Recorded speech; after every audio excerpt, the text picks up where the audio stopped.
Hello everyone, अस्सलाम वालेकुम, नमस्ते, सत श्री अकाल एंड जय श्री राम। कैसे हैं आप लोग? आई होप आप लोग बिल्कुल ठीक होंगे और मैं भी बिल्कुल ठीक हूँ। आज हम लोग रिएक्शन देने वाले हैं योगी आदित्यनाथ जी इन आपकी अदालत, और आज हम देखने वाले हैं पार्ट 2, क्योंकि पार्ट 1 ऑलरेडी हम लोग देख चुके हैं। सो अगर आपने नहीं देखा तो वो लाजमी देख लीजिएगा। और पार्ट 1 में इन्होंने अपनी लाइफ के बारे में बताया, अपने जो गुजरा हुआ वक्त है उसके बारे में बताया, बचपन का बताया, हर चीज़ के बारे में, फैमिली के बारे में शेयर किया। अब जो है पार्ट 2 में हम देखेंगे कि इनकी जो आगे की लाइफ है, फर्दर जो लाइफ गुजारने वाले हैं, उनका आगे का क्या सोच है, वो अपनी पब्लिक के लिए क्या सोचते हैं। सो ये सब जानने को मिलेगा हमें पार्ट 2 में। सो चलते अपनी वीडियो की तरफ और रिएक्शन देते हैं। So let's start.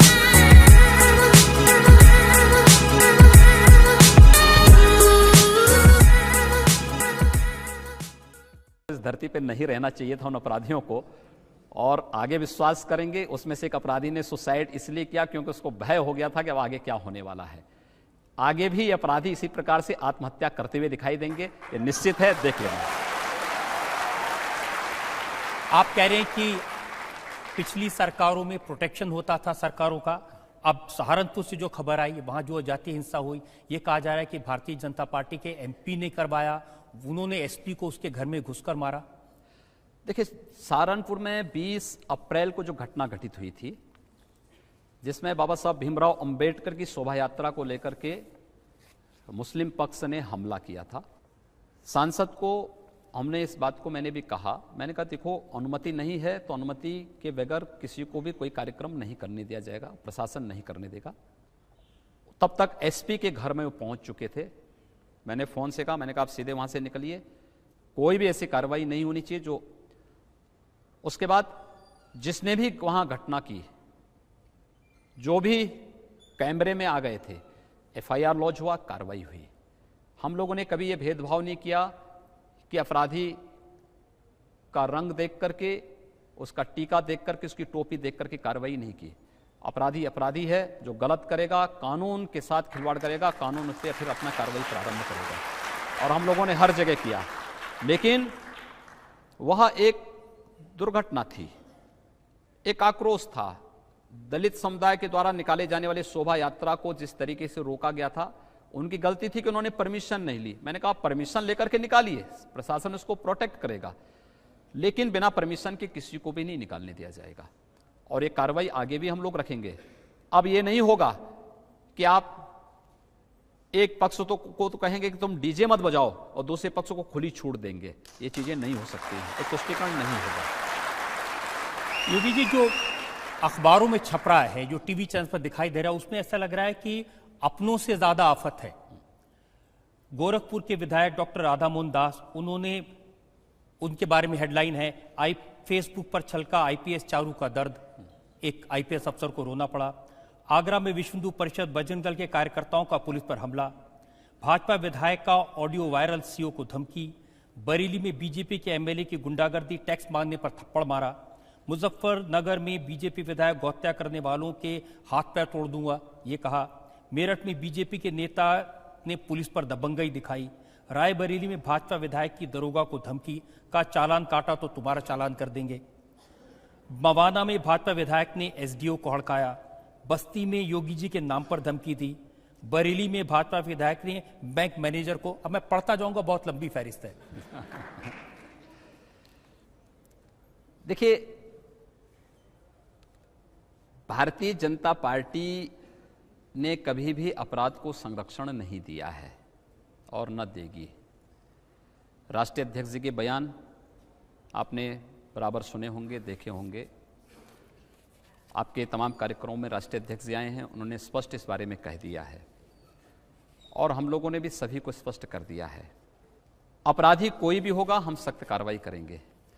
लेकिन सत्ता है, थोड़ा बहुत भी आप श्वास नहीं लेने देंगे भारतीय जनता पार्टी के सांसद और विधायकों को, तो उसको भी मैं किस रूप में देखूंगा। लेकिन फिर भी हम कह रहे हैं कि कानून को हाथ में नहीं लेने देंगे, और कानून के अनुसार ही प्रदेश चलेगा, किसी व्यक्ति के कहने पर नहीं, और न किसी ऐसे व्यक्ति के दबाव में कोई प्रशासन कार्य करे। मुझे लगता है प्रशासन को इस बात की सख्त हिदायत है कि फ्री हैंड काम करें, निष्पक्ष काम करें, बिना किसी भय के आप कार्य करें, हमें रिजल्ट चाहिए। अब इतना कहने के बाद भी अगर वो रिजल्ट नहीं दे सकता अपनी गलतियों के लिए, आप अनुमान कर सकते हैं जो व्यक्ति किसी विधायक का फोन टेप कर रहा है उसकी मानसिकता अनुमान कर सकते हैं वो मानसिकता क्या है। लेकिन योगी जी बहुत सारे दूसरा, हमें विरासत में एक और चीज मिली। आप ताज्जुब करेंगे, प्रदेश में शराब के जितने ठेके हैं ना, जितने विवाद हुए हैं, ये सब भी कारस्तानी अखिलेश सरकार की है। उन्होंने 2018 मार्च 2018 तक के शराब के सभी ठेकों की नीलामी कर दी पहले ही, और सुप्रीम कोर्ट ने जब उस पर रोक लगाई कि हाईवे की सभी शराब की दुकानों को बंद करो, तो उन्होंने बड़ी चालाकी के साथ उन सबको इस बात का एग्रीमेंट कर दिया कि तुम हाईवे से 500 मीटर बस्ती में खोल दो। अब बस्तियों के अंदर जितनी शराब की दुकानें खोली गईं, पूर्व सरकार ने खोली, हम लोगों ने बाद में उस पर रोक लगाने के लिए कहा। जब जगह जगह तोड़फोड़ की बातें आई, मैंने प्रशासन को बुलाया, मैंने कहा ये तोड़फोड़ क्यों हो रही है, कैसे तोड़फोड़ हो रही है? कहा साहब शराब की दुकानें। मैंने कहा शराब की दुकानें तो पहले से चली आ रही होंगी। कहा नहीं साहब इस प्रकार का। हमने कहा भी क्या अखिलेश यादव को इस बात का उनके पास अधिकार था कि वह जब सत्ता में नहीं थे या सत्ता में उनको नहीं रहना है तो वह पहले ही एडवांस में 2 साल का शराब का ठेका दे दे, लेकिन तब भी उन्होंने दिया है। और किस तरीके से प्रदेश के खजाने को इन्होंने लूट का एक जरिया बना दिया, अगर इसके बारे में बताऊंगा तो मुझे लगता है बड़ा समय आपका भी यहाँ पे खराब होगा और अनावश्यक माहौल भी खराब होगा। लेकिन यह तय है कि जिस शराब सिंडिकेट को सपा बसपा ने पाला था वो पूरी तरह ध्वस्त होगा। प्रदेश में प्रदेश सरकार नई आबकारी नीति लेके आने वाली है। हम लोग ये तय कर चुके हैं, शराब की दुकान किसी भी बस्ती के बीच में नहीं होगा, किसी भी धर्मस्थल, किसी भी शैक्षणिक संस्था, किसी चिकित्सालय और सार्वजनिक स्थान के 500 मीटर के अंदर हम लोग शराब की दुकानें नहीं खोलने देंगे, और इसको हम बड़ी कड़ाई के साथ लागू करने वाले हैं। गोरखपुर की घटना भी अवैध शराब की दुकान को लेकर के ही था, इलीगल तरीके से खोली गई थी, उसको रोकने के लिए कहा गया। सभी को पहले से इस बारे में कह दिया गया और प्रशासन को इस बात का संज्ञान लेना लेकिन योगी चाहिए। उन लोग का क्या करेंगे जो योगी आदित्यनाथ का नाम लेके, जो आपकी तरह बाल मुंडवा के भगवा पहन के गुंडागर्दी करते हैं आपके नाम पर? देखिए, मेरे नाम पर कोई गुंडागर्दी नहीं कर सकता है। हर एक को मालूम है कि मैं जब सांसद था तब भी मैं फोन नहीं करता था किसी अधिकारी को फालतू की, और सबको मालूम है। और अगर कर रहा है तो प्रशासन को उसको बुला करके सीधे अंदर बंद करवा देना चाहिए। लेकिन ऐसी बहुत सारी खबरें मैंने छपी कहा हैं। ना, मैं क्या कह रहा हूं, सबको इसकी बात की हमने पहले इस बात को दे दिया है। मेरे नाम से कोई फोन अगर करता है तो उसके खिलाफ कार्रवाई आप करिए, बेझिझक करिए। नहीं, लेकिन ये भगवा एक दूसरा, ये कल की मैं आपको बात बताऊं, एक बड़ी शानदार घटना कल घटित हुई। वो थी, कल मेरे पास समाजवादी पार्टी के एक पूर्व विधायक आ गए। उन्होंने मुझसे कहा, उन्होंने कहा साहब जो है आज हमारी एक बैठक थी, उस बैठक से मैं आया हूं, आपको एक बात बता रहा हूं। प्रदेश के अंदर जो अपराध हो रहे हैं, जो ये नकाब लगा करके गोलियां चलाई जा रही हैं, जो जगह जगह छुरेबाजी होने की घटना हो रही है, दुष्कर्म की घटना घटित हो रही है, इसमें कुछ हम लोगों से जुड़े हुए लोग हैं और गमछा डाल करके कर रहे हैं। इस गमछे को आप किसी प्रकार से रोक लगाते। मैंने कहा घबराइए मत, हम उन्हीं को गिरफ्त में लेने की तैयारी कर रहे हैं और वे सारे चेहरे एक्सपोज होने वाले हैं बहुत जल्दी। ये वास्तविकता है, इस सच्चाई को आप देख लीजिए। और मैं कह सकता हूं कि जो लोग हर तरीके से फेल हो चुके हैं, फ्लॉप हो चुके हैं, जिनके लिए अब कोई स्पेस नहीं बचा है, अब वे प्रदेश की कानून व्यवस्था को चुनौती देने का कार्य कर रहे हैं। लेकिन हम लोग भी इस चुनौती को स्वीकार कर रहे हैं और मैंने भी इस बात को कह दिया है कि हमने बातचीत से सबको समझा दिया है। अब जो बात से नहीं मानेगा वो दूसरे तरीके से जरूर मान जाएगा और दूसरा तरीका हम लोग अपना रहे हैं। आप तो पहले भी कहते रहे कि लातों के भूत बातों से नहीं मानते। हाँ, कह दिया ना, उसको अपनाने का समय आ गया है। लेकिन एक जो रोमियो हैं उनको आपने भूत बनाने का काम किया है, उसको लेकर के बहुत सारी शिकायतें हैं। बहुत सारे लोग ये कहते हैं कि लड़के लड़कियां अगर सड़क पर घूम रहे होते हैं, कोई चाचा भतीजी भी होते हैं या दोस्त होते हैं, उनको भी परेशान करते हैं। झांसी की घटना है 22 मार्च की, लड़के लड़कियों से उठक बैठक लगवाई पुलिस ने। कानपुर में 28 मार्च को दवा लेने निकले चाचा और भतीजी, उनको पकड़ लिया। लूकरगंज में 18 अप्रैल को पुलिस ने युवक को गर्लफ्रेंड के साथ पकड़ा, 3 घंटे बिठाया, पैसे लिए, फिर छोड़ दिया। ताजमहल के पास एएसआई ने शिकायत की, टूरिस्ट को रोमियो स्क्वाड ने पकड़ लिया। गाजियाबाद में स्वामी जयंती पार्क, वो कहते हैं अब खाली पड़ा है, यहाँ कोई आता नहीं है क्योंकि डर है कहीं ये रोमियो स्क्वाड ना आ जाए।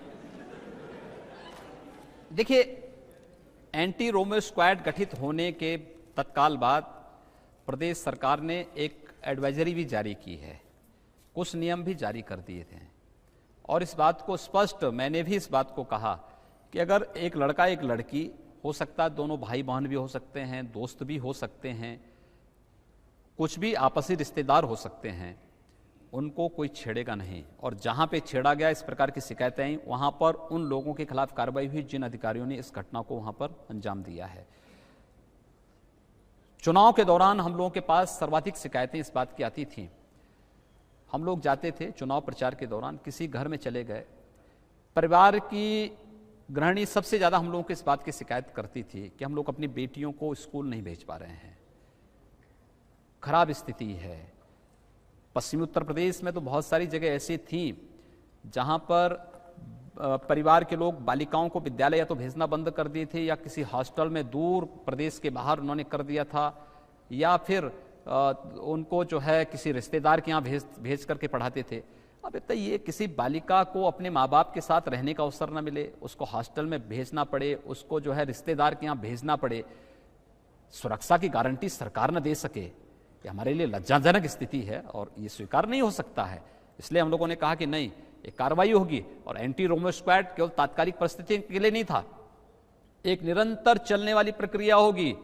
प्रदेश में हम इसको और तीव्र गति से लागू करेंगे, बहन और बेटियों की सुरक्षा सुनिश्चित करेंगे। बस इतना आश्वासन दे दीजिए कि उत्तर प्रदेश में प्यार मोहब्बत करने वालों को कोई नहीं पकड़ेगा। मैंने कहा ना, उसके लिए तो पहले एडवाइजरी जारी हो चुकी है। प्यार और मोहब्बत के लिए कहीं कोई दिक्कत नहीं, लेकिन प्यार और मोहब्बत के नाम पर कोई झूठ और फेराब नहीं होना चाहिए।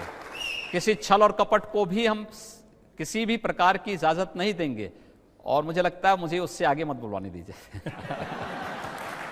क्योंकि रिसर्च करते करते मुझे पता चला, आप जिस कॉलेज में पढ़ते थे तो 50 स्टूडेंट थे, सिर्फ 3 लड़कियां थी, तो वहां तो स्कोप था नहीं कोई।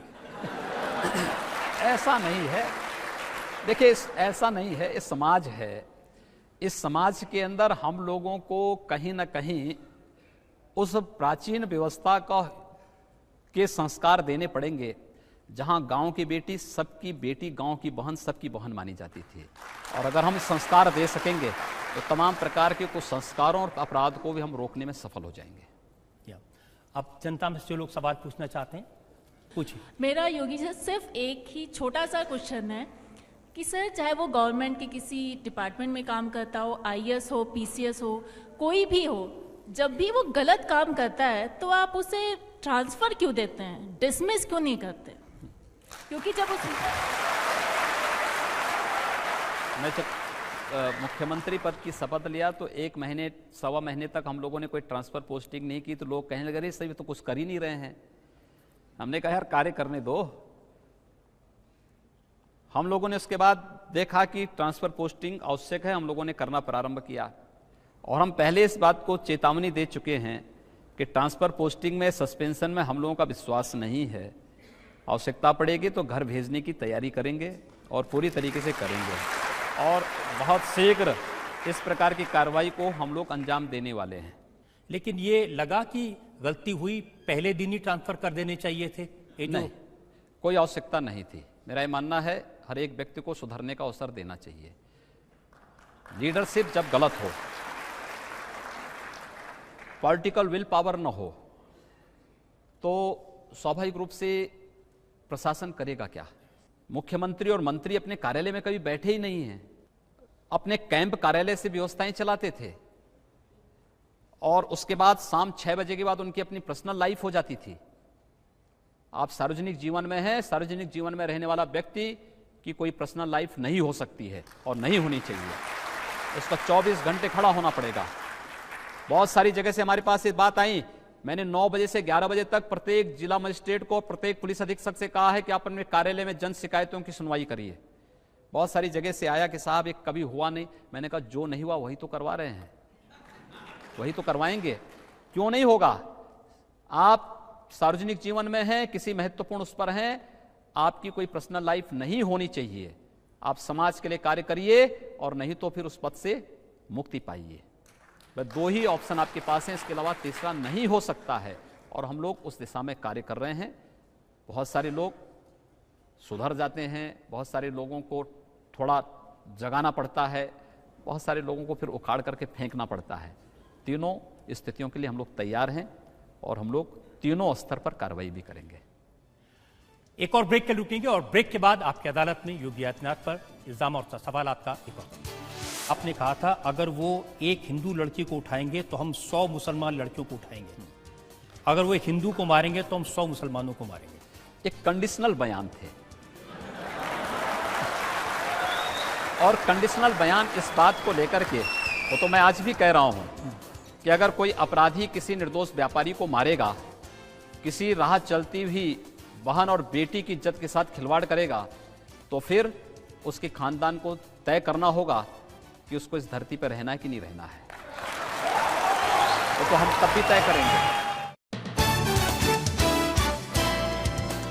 Welcome back.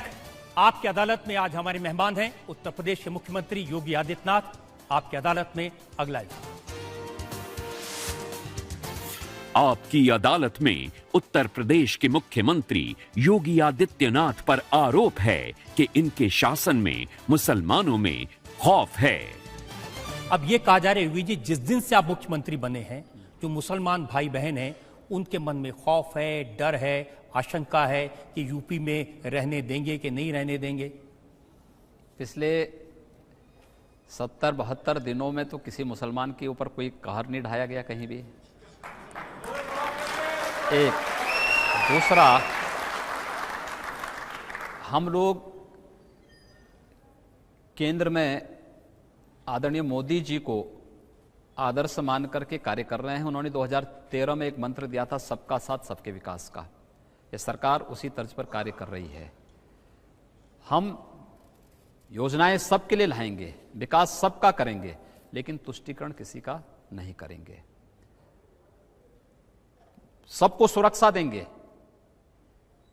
सबके विकास को हम आगे बढ़ाएंगे, लेकिन अगर कोई अपराध करेगा तो फिर उस समय कानून अपना कार्य करना प्रारंभ कर देगा। मुझे लगता है ये भय अनावश्यक है। मेरे जनता दर्शन कार्यक्रम में आप ताज्जुब करेंगे, प्रतिदिन 25, 30, 40, 50 मुस्लिम महिलाएं आती हैं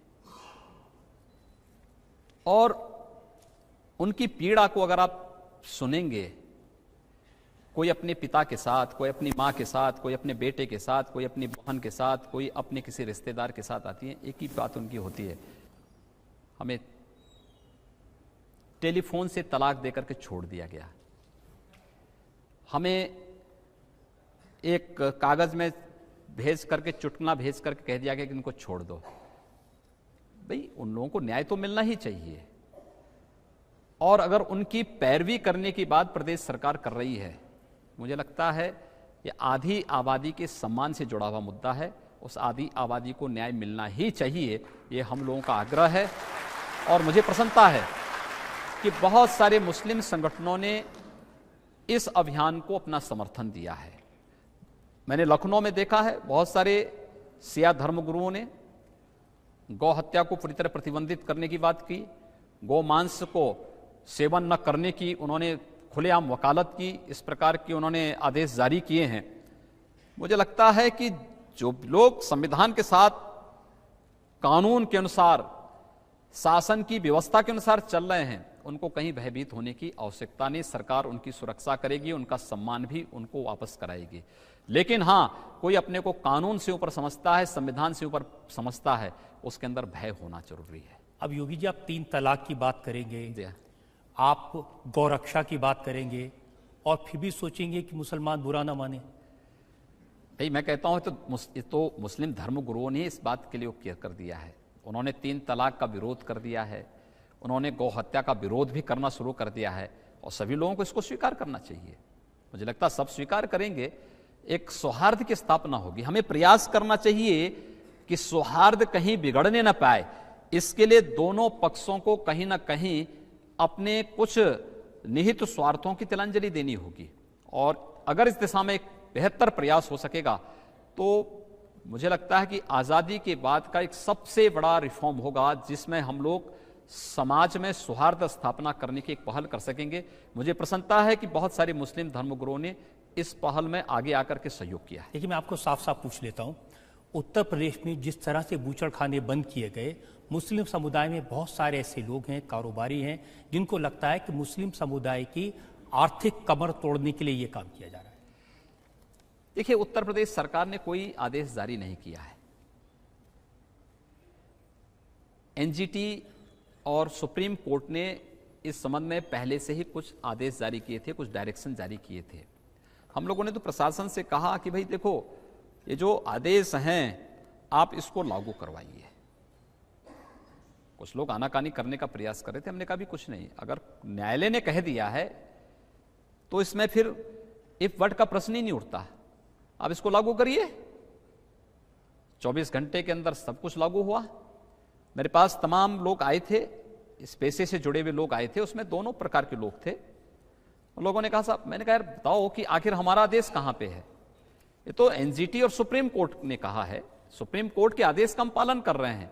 अगर हम पालन न करें तो हमारे सारे अधिकारी जेल चले जाएंगे। तो क्या हम अधिकारियों को जेल भिजवाएं अपना?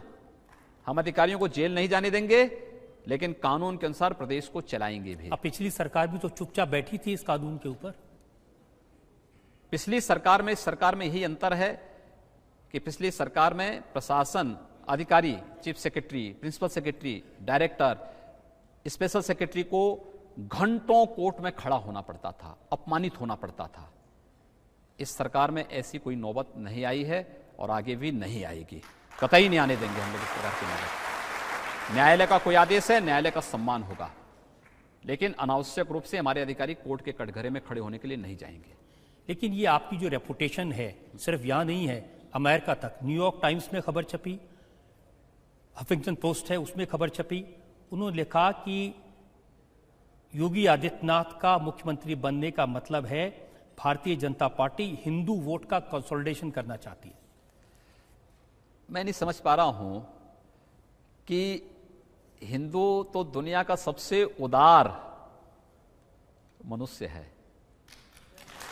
दुनिया के अंदर कोई ऐसा व्यक्तित्व बताइए कि जिसने इतनी उदारता के साथ दुनिया के किसी मत, किसी मजहब या किसी सेक्ट को अपने यहां सम्मान दिया हो, फलने फूलने का अवसर दिया हो।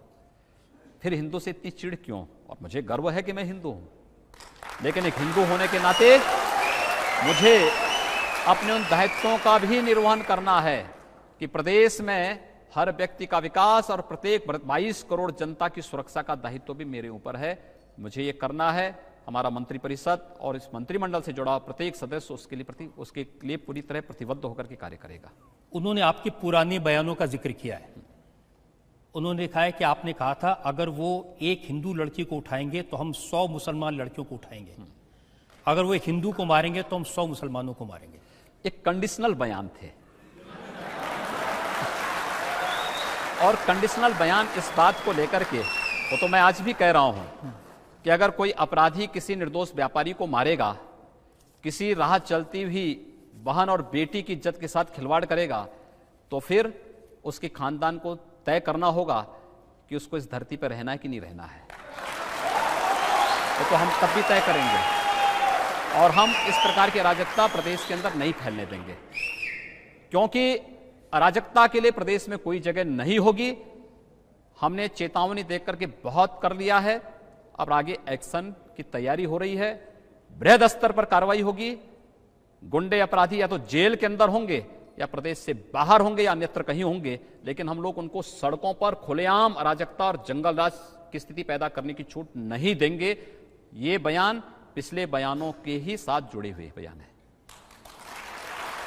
योगी जी, आपके बहुत सारे लेख हैं जो उद्धृत किए गए हैं। अब एक का टाइटल है खतरे में हिंदू, दूसरे का टाइटल है सावधान ये इस्लामी आतंक है, आतंक का गढ़ आजमगढ़, और फिर लिखा है कि लातों के भूत बातों से नहीं मानते। ये सब कहीं ना कहीं भाई, ये तो एक तो पाकिस्तान से जुड़ा होगा। हाँ, लातों के जुड़ा है। पाकिस्तान के बारे में क्या बोलो। आजमगढ़ की स्थिति आपने देखा होगा कि 2008 में मुझ पर स्वयं वहां हमला हुआ था और हमले की पूरी जानकारी तत्कालीन प्रशासन को थी। पूरे रिकॉर्ड उनके पास हैं कि हमला कहां से संचालित हो रहा है, कौन लोग मुझ पे कहां हमला करने वाले हैं। यानी अगर मुझे आजमगढ़ के पहले मेरे एक कार्यकर्ता के द्वारा हल्की सूचना नहीं दी गई होती कि देखिए आगे कुछ होने जा रहा है, हमें इस बात की आशंका है, क्योंकि इसमें कुछ एक आध पुलिस वालों के नाम भी सामने आए थे, तो मुझे लगता है कि मैं इस धरती पे ही नहीं रहता। मैंने अपनी गाड़ी ही बदल दी और मैंने उसमें अपने 2-3 सतर्क कार्यकर्ताओं को रखा कि भाई देखो हमला होगा, गाड़ी की चिंता मत करना, तुम लोग पहले निकल करके बाहर भागना। 11वें नंबर गाड़ी में मैं था। मैं अपनी गाड़ी गेस्ट हाउस में ले गया, 3रे नंबर पर मैं चला गया। बाकी मैंने सब कुछ ऐसे रहने दिया। 10, 11 और 12 इन 3 गाड़ियों को निशाना बना करके इतनी उसके साथ उनको बिल्कुल वो कर दिया गया था। तो कार्यकर्ताओं को पहले से सावधान कर दिया गया था, तुरंत निकल करके बाहर हो गए, बचाव कर लिया उन्होंने। ये जो स्थितियां थी, देश एक समय, आपको लगता नहीं कि देश के अंदर जितनी भी आतंकी घटनाएं घटित होती थी उन सब के सूत्र कहीं ना कहीं आजमगढ़ से जुड़ते जा रहे थे। रोका गया, रोकेंगे, हम प्रदेश के अंदर कहीं भी ऐसी स्थिति नहीं आने देंगे। और अगर कोई इस प्रकार की घटनाओं को, जो समाज विरोधी हो, जो राष्ट्र विरोधी हो, इस घटनाओं को अंजाम देने का प्रयास करेगा, प्रश्रय देगा, तो सख्ती के साथ ऐसे तत्वों को कुचलने का कार्य भी हम लोग करेंगे। इसमें किसी प्रकार का हम लोगों को कोई संकोच नहीं होगा। देखिए, मैं आपको याद दिलाता हूं आपने क्या लिखा था। आपने लिखा, आज आजमगढ़ इस्लामी आतंकवाद का गढ़ बन गया है। देश दुनिया में आतंकवाद की कोई घटना, इसके सूत्र प्रत्यक्ष अप्रत्यक्ष रूप से आजमगढ़ से जुड़े होते हैं।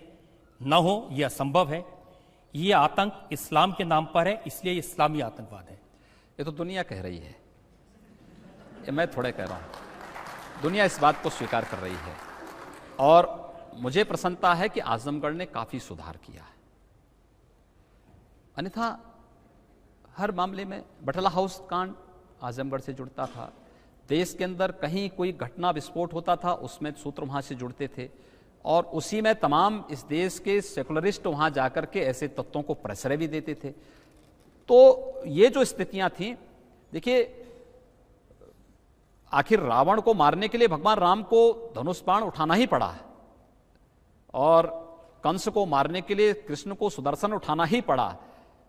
अगर शांति से ही सारी चीजें हो जाती, ये मैं भी जानता हूं कि मैं चेतावनी दे रहा हूं, तब भी बहुत सारे अपराधी ऐसे होंगे जो सुधरेंगे नहीं। उनको ठीक करने के लिए हमें सख्त कदम उठाने तो पड़ेंगे ही, और मैं इस बात को जानता हूं और अंततः उसी निष्कर्ष पर हम लोग पहुंचेंगे और ये होगा। लेकिन आपकी इमेज ऐसी बनी है क्योंकि आप ऐसी बातें कहते रहे। अब देखिए, आपने लिखा, देश का एक वर्ग ऐसा भी है जो आतंकवाद के साथ इस्लाम शब्द जोड़े जाने का विरोध करता है, पर क्या उन्हें यह नहीं मालूम कि केवल भारत ही नहीं, पूरी दुनिया में इस्लाम और अल्लाह के नाम पर मौतों की संख्या क्यों बढ़ती जा रही है? क्यों रोज रोज निरपराध हिंदुओं की हत्या होती है? आप चले जाइए ना, अफगानिस्तान से लेकर के सूडान तक और पूरे उस क्षेत्र को आप देख लीजिए, ISIS के नाम पे क्या हो रहा है। क्यों नहीं उसको कंडेम किया जाता है? क्यों इस प्रकार की स्थितियों को इस देश के अंदर और पूरी दुनिया के मौलवी इसके खिलाफ एक फतवा जारी करके लोगों को इसके प्रति जागरूक करते हैं? मुझे लगता है जिस दिन जागरूक कर देंगे, एक बड़ी आबादी तबाह होने से बच जाएगी। जो लोग ये मानते हैं कि हम दुनिया को नष्ट करके स्वयं जीवित रह पाएंगे, उनकी गलत फहमी है। दुनिया को खत्म नहीं कर पाएंगे, स्वयं खत्म हो जाएंगे। देखिए, ये आपका लेख है, जब भारत का राष्ट्रत्व जगेगा, भारत माता सिंघनी की तरह दहाड़ उठेंगी, तब जागृत हिंदू महाकाली की तरह आतंकवादियों के नरमुंडों की माला पहनकर अपनी रक्तिम लपलपाती जिह्वा से आतंक के पर्याय नर पिशाचों का रक्तपान करेगा। तब अफगानिस्तान और पाकिस्तान पे फिर से भगवा लहराएगा। देखिए, अफगानिस्तान और पाकिस्तान तो ये बृहत्तर भारत के ही हिस्से थे। आप रामायण और महाभारत काल में चले जाइए, आखिर माता कैकेयी कहाँ की थी? आप चले जाइए, गांधारी कहाँ की थी? आखिर वो क्षेत्र तो ठीक है, परिस्थितियां बदली, इतिहास ने एक ऐसा तांडव किया कि वे क्षेत्र भारत से अलग होते गए, अलग हुए। लेकिन क्या ये सच नहीं कि बृहत्तर भारत का हिस्सा अफगानिस्तान भी था, पाकिस्तान भी था, वर्तमान का बांग्लादेश भी है, और अन्य तमाम जो आसपास के भूभाग हैं सब बृहत्तर भारत के हिस्से हुआ करते थे। किसी कालखंड में पिछड़े थे, हटे थे, हमसे बिछड़ गए थे। हो सकता है इतिहास फिर करवट ले। अगर दोनों जर्मनी एक हो सकती हैं तो ये मान करके चलिए कि वह दिन जरूर आएगा जिस दिन आईएसआईएस के तांडव को अगर उस समुदाय के लोग स्वयं रोकेंगे नहीं तो मुझे लगता है कि आगे की कार्रवाई के लिए फिर जो मैंने कहा है वही होने वाला है। अब फाइनल राउंड है हमारे पास में, और अब 2-4 सवाल हम ले सकते हैं। ये मेरा सवाल नहीं, ये मेरी बेटी का एक वाकया है, मैं बताना चाह रहा हूँ योगी जी को। मेरी बेटी सऊदीया गई थी मेरे साथ ज़ियारत पे, तो वहाँ पे कुछ पाकिस्तानी थे, कुछ यूपी के बहुत से लोग थे। तो वो बोलने लगे अब तो यूपी सरकार में योगी आ गए हैं, तुम लोग का क्या हाल चल रहा है? तो मेरी बेटी ने जवाब दिया कि जो स्कूल के बाहर गुंडे होते थे वो नहीं खड़े होते हैं, और जो मेडिकल कॉलेज में या जो प्रशासन में लोग देखने जाते थे, आज वो ऐसा मुख्यमंत्री आया है हमारा सीएम कि वो देखने जाता है उनको, उनका स्वास्थ्य का हाल देखता है और उनकी तारीफें करता है। और ये बेटी मेरी सिर्फ 6 साल की है। तो उस पाकिस्तानी ने मुझसे कहा, मेरी बेटी से कहा कि जिस दिन तुमको योगी जी या तुम्हारे फादर को या किसी मुस्लिम को गले लगा कर कह देंगे, उस दिन मैं मान लूंगा तुम्हारे योगी जी बहुत महान हैं। तो योगी जी को मैं गले लगाना चाहता हूं। देखिए, मैं आपको प्रदेश सरकार की आपको तरफ उस से पाकिस्तानी को जवाब देना है जरूर। मैं ये कह रहा हूं ना, मैं आपको धन्यवाद दूंगा कि आपने प्रदेश सरकार के इन कार्यों को देखा है, महसूस किया है, और आपकी पुत्री को भी मैंने इसी बात को कहा था। हम एक ऐसी कार्य संस्कृति को जन्म देना चाहते हैं जहां गांव की बेटी सबकी बेटी, गांव की बहन सबकी बहन, और वह कार्य संस्कृति सबके लिए है, किसी जाति के लिए नहीं, किसी मत और मजहब के लिए नहीं। और इसलिए हमने कहा ना कि ये व्यवस्था हम प्रदेश के अंदर लागू करेंगे। हम किसी को अपंग नहीं बनाना चाहते, उसको स्वावलंबी बनाना चाहते हैं, आत्मनिर्भर बनाना चाहते हैं। लेकिन ये भी आप उत्तर प्रदेश के लोगों से कह सकते हैं कि किसी मुस्लिम भाई को, किसी मुस्लिम बहन को डरने की, खौफ में रहने की जरूरत नहीं। मैंने कहा ना, सबका साथ सबके विकास में सब आ जाता है। इसमें किसी को दूसरी चीज कहने की आवश्यकता ही नहीं। जब मैं कह रहा हूं कि ये सरकार पार्टी की नहीं, प्रदेश के 22 करोड़ लोगों की है, तो 22 करोड़ लोगों का विकास और 22 करोड़ लोगों की सुरक्षा की गारंटी हमारी है।